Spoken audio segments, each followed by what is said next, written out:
Mungkin saya mau nanya dulu satu hal ya sebelum nanti Coach Andre juga mau nanya ini. Ya, jadi gimana nih Pak eh, Pak Aristo ya perkembangan penanganan kasus COVID-19 di Hermina dan juga progres vaksinasi gotong royong di Hermina. Oke, jadi seperti kita ketahui ya, jadi dari sekitar tanggal Juni 15 sampai Juli 20, situasi itu sangat kritikal. Dan kita berusaha sebaik mungkin untuk menangani pasien inflow yang jumlahnya sangat-sangat besar. Namun memang PPKM ini menghasilkan improvement di mana memang jumlah kasusnya sekarang menurun dan hospitalization rate-nya juga menurun. Nah, dari segi vaksin gotong royong memang masih ada kendala dari segi supply. Jadi supply-nya itu masih datangnya itu sedikit-sedikit. Hermina waktu awal kita berpartisipasi untuk vaksin lansia, namun sekarang kita udah switch ke vaksin gotong royong. Mau dapat bimbingan intensif belajar saham dan referensi? Bisa tanya jawab secara intensif? Yuk, daftar Mtrade sekarang di mtrade.id/whatsapp atau klik di bawah sini ya.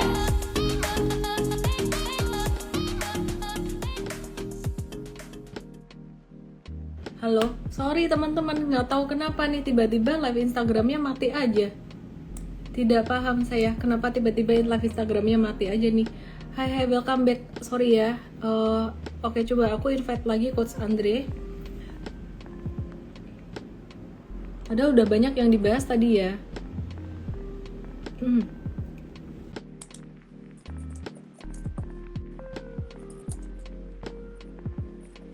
Halo semuanya.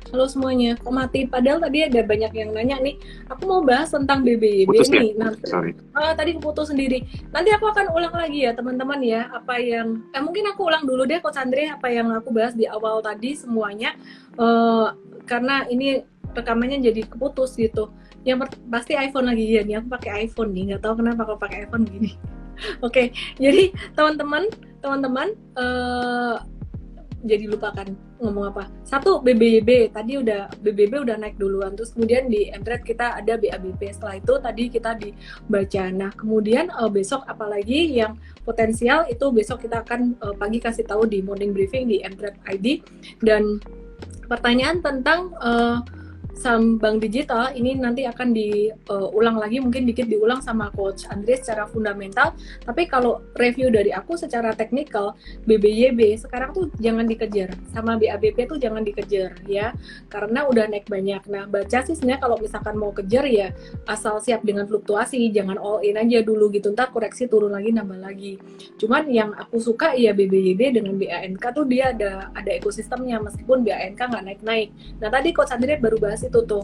Terus kalau ditanya BBYB targetnya berapa, aku jawab abis Coach Andre jelasin tentang ini ya, baru aja Coach Andre jelasin tentang BANK gitu. Sekali lagi aku perkenalkan, Coach Andre ini adalah Chief of Equity Research Officer dari Mtrade. Lanjutin Coach, sorry tadi putus.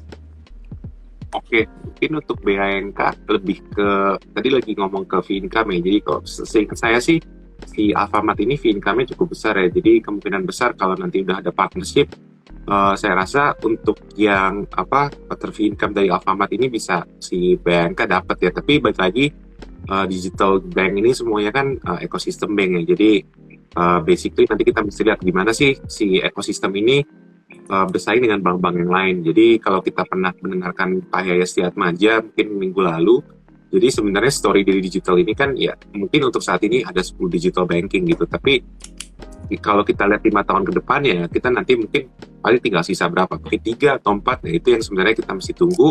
Dan ini balik lagi tergantung dengan ekosistem. Nah belum lagi nanti kalau misalnya ada bank-bank konvensional sekarang ini compete with each other, ya saya rasa juga pasti persaingan juga akan makin ketat ya. Jadi menurut saya saham digital banking saat ini benar-benar lagi hype ya. Jadi kalau saya pribadi ya follow the money aja gitu, follow the money kalau misalnya teman-teman nyaman dengan ekosistemnya ya kenapa enggak gitu. Kalau teman-teman nggak gitu percaya dengan ekosistemnya ya udah jangan disentuh. Saya sih ngeliatnya begitu aja sih, karena menurut saya dalam 1-2 tahun pasti nanti dari conventional banking pasti akan berusaha untuk compete dengan bank digital yang saat ini sedang hype. Oke. Ini banyak yang nanyain targetnya BBYB berapa sih? Bisa nggak sih BBYB ngejar Arto? Ini kalau udah kayak gini ya teman-teman ya, all time high gini ya, kalau udah sampai break all time high, saya nggak pernah target. Ya, saya nggak pernah target secara teknikal. Mungkin target fundamental ada, saya nggak tahu Coach Andre target fundamentalnya berapa, disclaimer juga pastinya. Kalau saya udah chartnya break all time high gini, prinsipnya the sky is the only limit. Langsung all in semua nih. Jangan all in, jangan HK. Ini udah agak tinggi, tunggu koreksi dikit. Tapi yang jelas teman-teman, kalau dia naik, dia akan ada koreksi dikit, habis itu dia akan lanjut naik lagi, dia udah masuk ke uptrendnya lebih kuat gitu. Terus demikian pula dengan saham-saham yang lainnya, saham digital lainnya yang baru mulai bangun gitu. Terus banyak yang nanyain juga untuk apa tadi ya, BKSW dan juga BKSW dan juga BCAP. Dua ini juga sama, masih bisa naik, tapi kan nggak mungkin ya kita punya semua-muanya, beli semua-muanya. Bank QNB ini juga naik, masih akan naik sampai ke 326. Tapi kalau ditanya, aku yang lebih suka BBYB sama BANK itu. Terus kemudian ada lagi BCAP ya. Tapi kalau entret pilihannya apa sih? Besok aku kasih tahu ya. BCAP ini bisa naik juga, cuman fluktuasinya agak-agak lumayan. Dia masih banyak resisten. Jadi kalau diperhatikan chartnya di sini, ini masih banyak resisten di sini. Nih, ini masih banyak resisten. Beda dengan ini, dia udah breakout dari semua resistennya. Jadi kalau teman-teman nanya targetnya berapa, kita nggak target secara teknikal. Nggak tahu Coach Andre kalau BBYB ada target fundamental nggak Coach?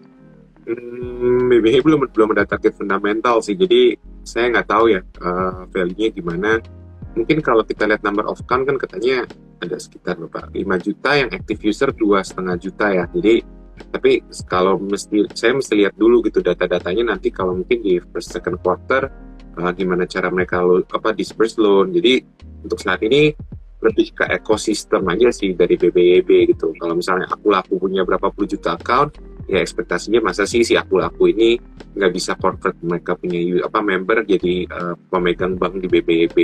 Nah balik lagi nanti kan ini tinggal hitung market cap-nya aja gitu. Jadi ya patokannya Arto gitu. Kalau Arto bank account-nya juga belum banyak, ya market cap beda segitu, ya why not gitu, BBYB atau teman-teman yang lain bisa menyusul. Tapi baik lagi kalau Arto kan saya lihat ekosistemnya kan disupport oleh Goto ya, jadi agak sedikit beda. Tapi ya BBYB juga not bad sih, karena aku juga cukup kuat ya di Indonesia.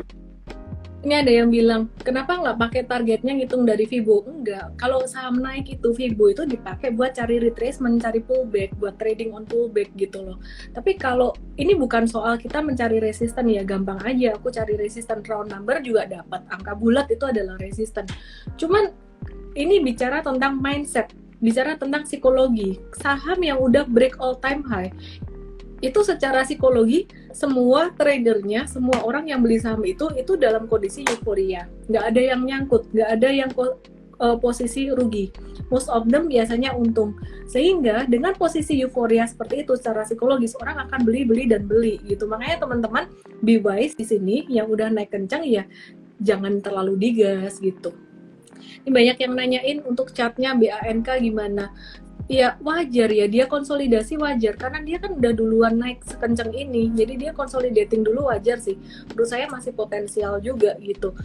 By the way, kita mau bahas yang sektor kesehatan nih, karena kita akan invite dari emiten emiten kesehatan dari Rumah Sakit Medikaloka Hermina dari HEAL, dan ya Coach Andre. Kalau untuk sektor kesehatan sendiri nih, apa yang menarik nih dari sektor kesehatan? Kalau sektor kesehatan balik lagi, jadi emang baru, mungkin kalau sektor kesehatan ya, saya mungkin di market sudah cukup beberapa tahun nih, jadi saya lihat memang sektor kesehatan ini baru hot mungkin semenjak COVID ya, mungkin lebih di second half. Kalau kita ngomong sektor kesehatan dulu sahamnya banyak yang nggak liquid kayak Mika, kemudian juga HEAL, Same pun juga dulu nggak liquid ya, baru mulai ketika COVID semua saham-saham healthcare ini mulai digandrungi gitu. Jadi sebenarnya kalau kita lihat valuasi untuk dibandingin dengan peers, valuasi hospital di Indonesia sebenarnya masih relatif murah ya, apalagi HEAL ini sebenarnya valuasi juga cukup murah, dan kalau kita lihat sebenarnya agresif expansionnya cukup agresif gitu, untuk membuat pet hospital lah hitungannya kalau di health service. Jadi sebenarnya untuk COVID plague ini sih memang saat ini masih menarik ya, untuk healthcare ya, karena kita masih di pandemi and no one tahu gitu kapan pandemi ini kelar. Ini ada pertanyaan, gimana caranya agar tidak selalu ketinggalan entry? Tapi sebelumnya aku mau bahas dulu dong tentang BABP. Tadi di awal aku udah bahas, cuman terus videonya keputus gitu. Dan mungkin banyak teman-teman yang baru masuk. BABP ini dia akan ngikutin patternnya mirip banget dengan BGTG, Bank Ganesha, dan sama ini juga break all time high juga. The sky is the only limit gitu. Jadi nggak target juga sih. Anyway, MTrade aku nggak hafal ya, karena banyak sahamnya yang direview. Ya, BABP ini kita ada di jangka pendek 31,5, 35,5%, jangka menengahnya udah 70-83%. Kita sempat jual juga beberapa waktu yang lalu, sempat sell, sempat tradingin jangka pendek. Kalau yang jangka menengah masih hold. Teman-teman, ini udah agak ketinggian, jangan dikejar lagi. Mungkin besok masih bisa naik, tapi udah tinggal ngehold aja ya. Jadi yang masih di bawah-bawah tuh baca sih mungkin masih bisa lah. Oke. Pilihannya apa besok aku kasih tahu di morning briefing ya, di MTrade pagi. Cara daftarnya langsung aja ke klik link di bio saya. Oke. Aku mau invite dari Medikaloka Hermina, tapi sebelumnya saya mau bahas dulu.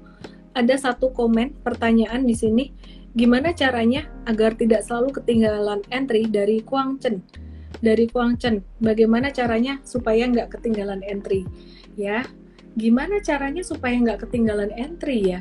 Caranya adalah buy on weakness. Buy on weakness, beli ketika masih sideways, tapi beli ketika masih sideways itu pun juga ada tantangannya, karena kita nggak pernah tahu kapan sideways itu selesai ya. Jadi sebagai contoh tuh kayak di MTrade tuh kita beli ESA waktu itu kita buy on weakness, beli ketika sideways. Aku kasih lihat di sini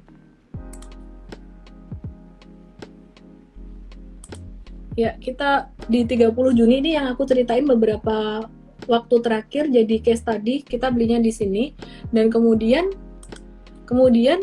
kita udah sempat profit taking untuk yang jangka pendeknya, jangka menengahnya kita hold. Nah, jadi ini nggak bakalan ketinggalan. Nah, salah satu saham ya, aku kasih contoh lagi ya, yang MTrade lagi coba untuk kumpulin pelan-pelan supaya nggak tahu-tahu langsung breakout tuh, salah satunya ini nih. Coba ditebak nih, saham apa nih? Tebak saham. Tahu nggak ini saham apa? Coba ditebak. Nanti aku pilih, Coach Andre pilihin 3 orang Coach Andre yang nebaknya bener.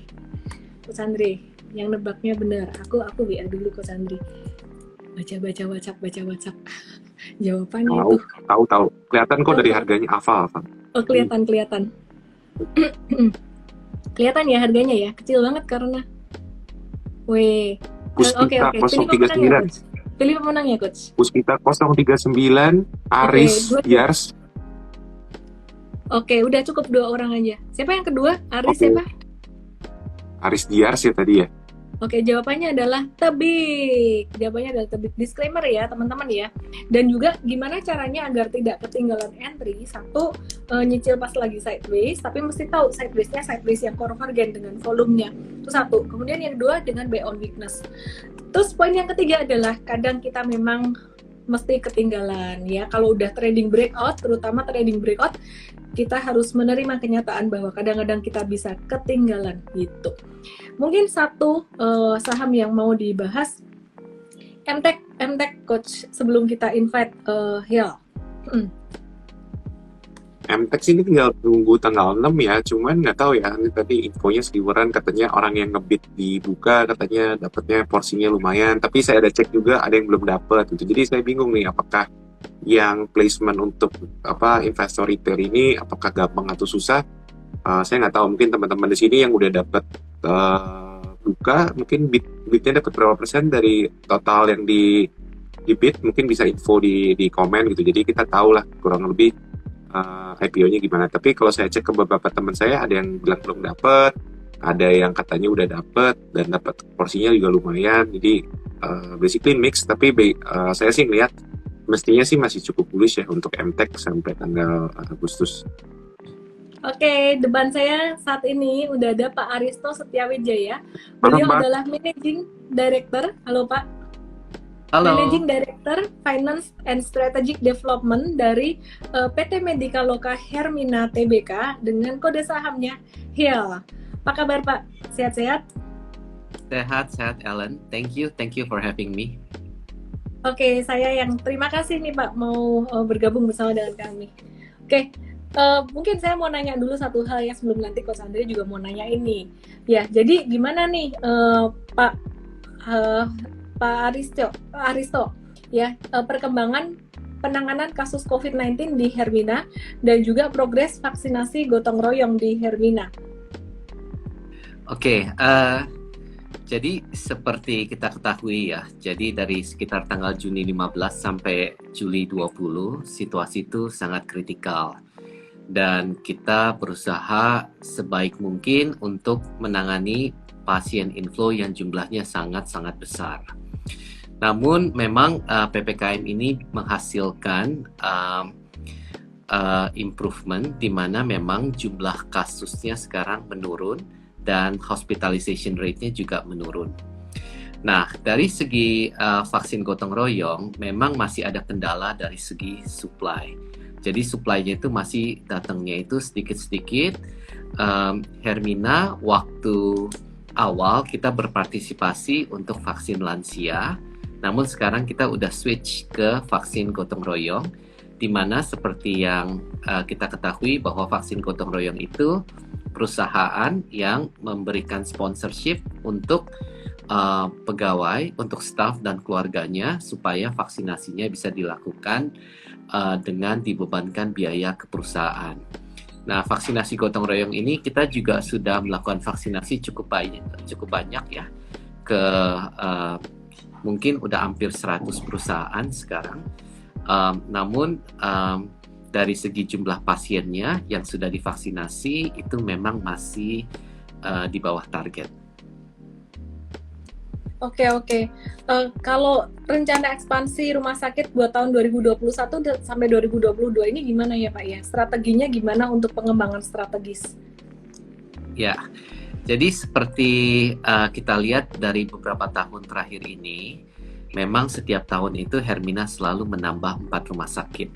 Jadi kalau dilihat dari 5 tahun yang lalu, Hermina merupakan jaringan nomor 3 terbesar. Pada saat ini Hermina telah memiliki rumah sakit paling banyak, ada 42, dan sudah memiliki jumlah tempat tidur paling banyak, jumlah pasien paling banyak, dan juga EBITDA-nya pun terbesar.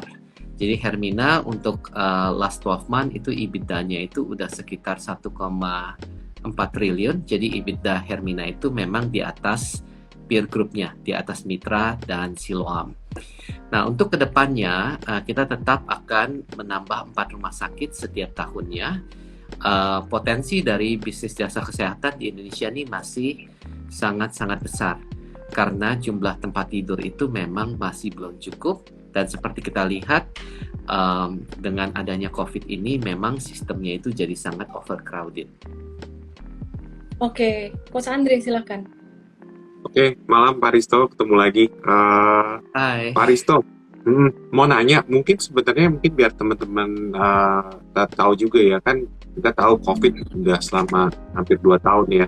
Kalau kita lihat kan dulu Hermina ini kan ya banyak porsi sebenarnya non-COVID juga gitu. Jadi kalau kita lihat revenue contribution dari non-COVID sama COVID ini shiftingnya gimana ya Pak? Maksudnya habis mungkin PPKM ini apakah udah normalize lagi atau ekspektasinya sampai tahun 2021 banyak kontribusinya earnings-nya itu dari COVID. Mungkin bisa dijelasin juga kontribusi earnings-nya itu karena COVID ini apakah dari penyakit COVID-19 itu tinggi atau sebenarnya masih dari penyakit yang lain yang non-COVID itu Pak?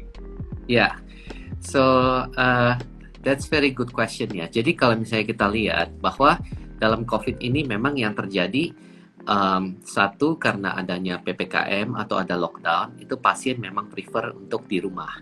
Kedua, waktu awal-awal sekitar TW2, TW3 tahun lalu, memang karena publik belum paham mengenai COVID, mereka takut kalau ke rumah sakit nanti kena COVID, gitu kan ya. Nah, namun kemudian familiarity dari masyarakat terhadap COVID ini menjadi sangat baik. Bahkan karena sudah mengenal COVID, jadi memang yang terjadi dalam setelah Lebaran itu kenapa cases itu naik, itu karena people terlalu layback ya. Jadi mereka pikir bahwa mereka sudah paham mengenai bahaya COVID, jadi mungkin guard-nya itu terlalu rendah.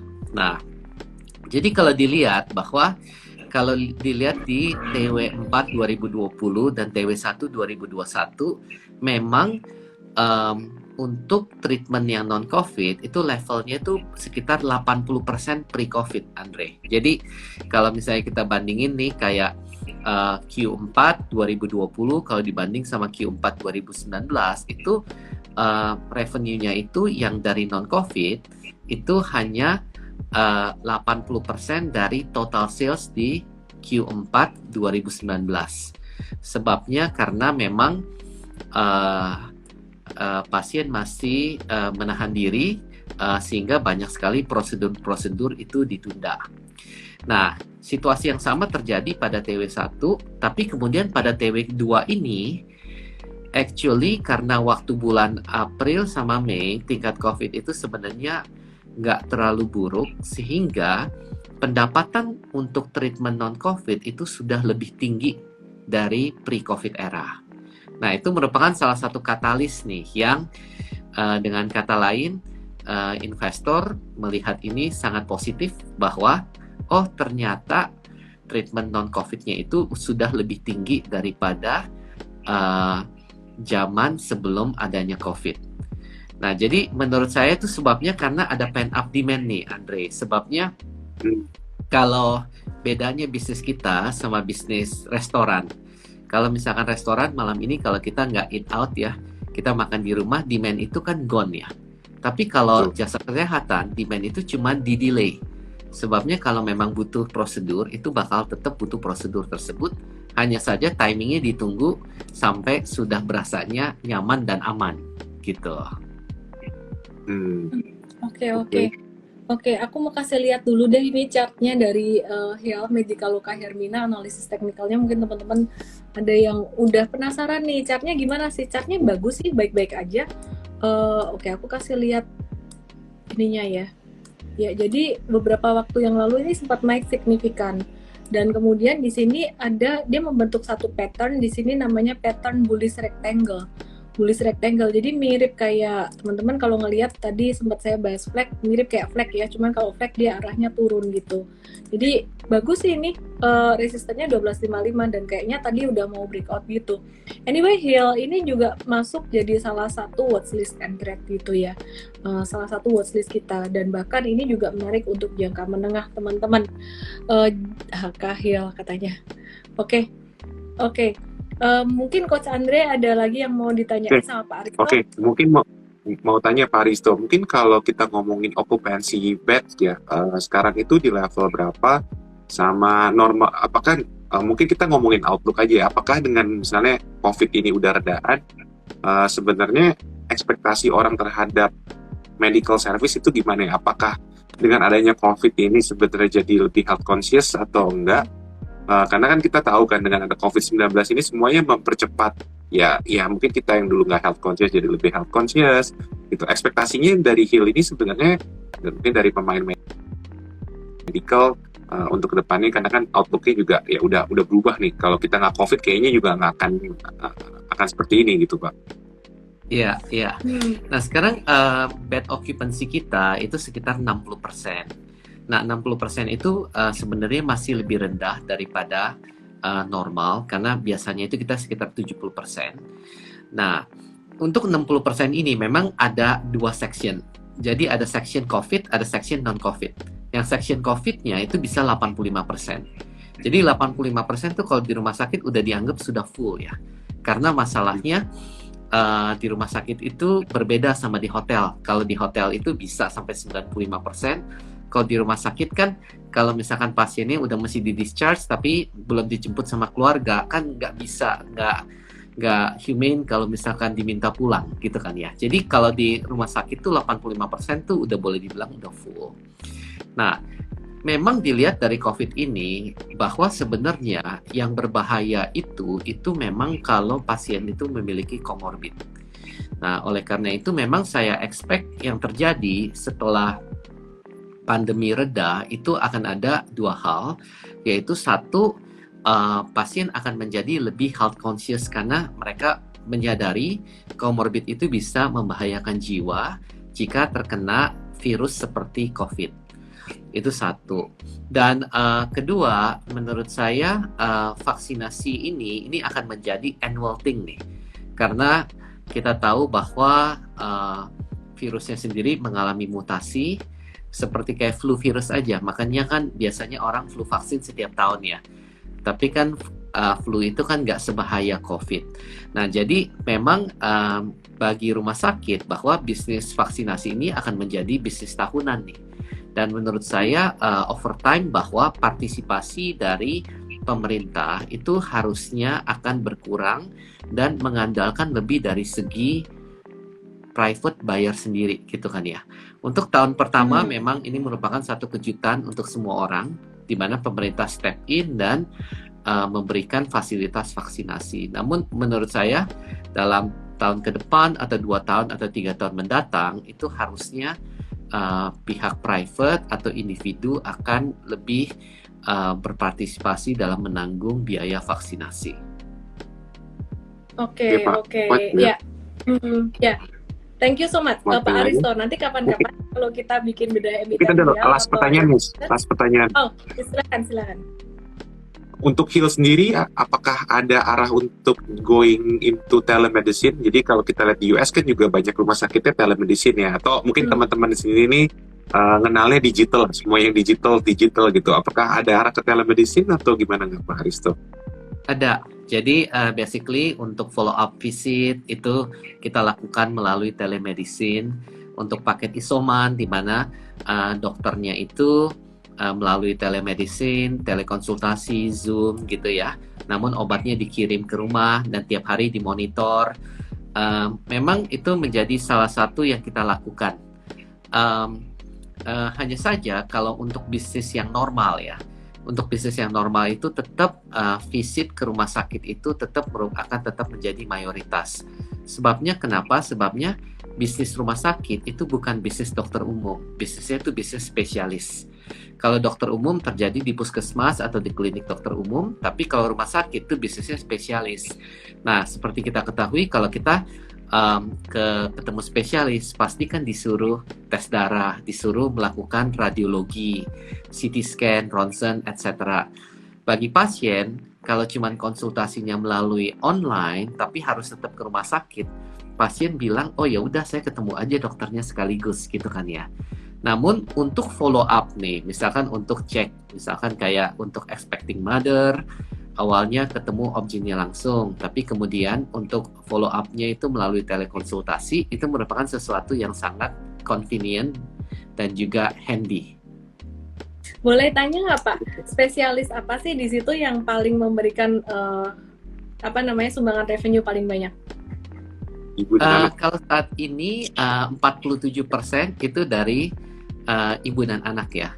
Jadi Hermina ini punya. Kalau bedah itu belasan persen ya. Jadi besar juga dan juga kardiologi di Hermina juga banyak yaitu dokter jantung. Kita juga lagi mengembangkan Center of Excellence untuk cancer. Jadi ada radioterapi akan segera dibuka di Hermina Bekasi. Oke. Makasih banyak Pak Aristo. Nanti jangan kapok untuk join dengan event kita. Kapan-kapan kita beda emiten dengan di Zoom meeting dan juga mungkin kita nanti akan invite di conference yang berikutnya. Oke, teman-teman semuanya tadi udah banyak banget yang dapat giveaway. Langsung aja DM saya dengan kode EMT7, nama, email, dan WhatsApp. Dan terima kasih untuk semua yang udah nonton malam hari ini. Terima kasih untuk Pak Aristo dari Health ya. Managing Director dari HEAL, dan Medikaloka Hermina. Terima kasih untuk Coach Andre Benas, Chief of Equity Research dari Mtrade. Teman-teman, kalau mau belajar lebih lanjut dengan Mtrade, langsung aja klik link di bio saya untuk gabung dengan Mtrade VIP. Thank you Pak Aristo. Salam profit Thank you, semuanya. Pak Aristo. Thanks, Bye. Andre. Helen. Bye. Jangan lupa download aplikasi Mtrade di Android dan nikmati edukasi premium sekarang.